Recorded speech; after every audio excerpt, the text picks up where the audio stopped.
So here it is, ladies and gentlemen. I'm about to enter the Shenzhen Science Museum, and I really want to compare it to the Science and Technology Museum that I went to in Shanghai.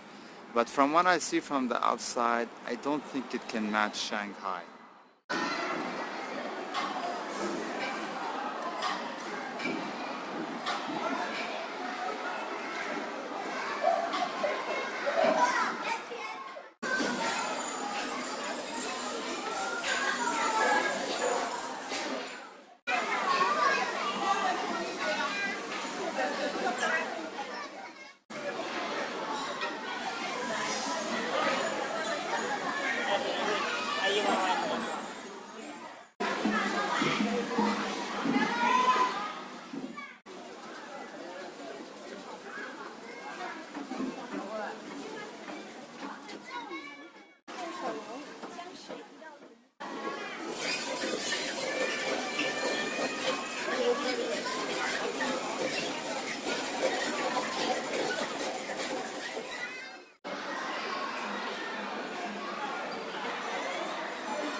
So my verdict is that this museum is good, but Shanghai Technology Museum is better.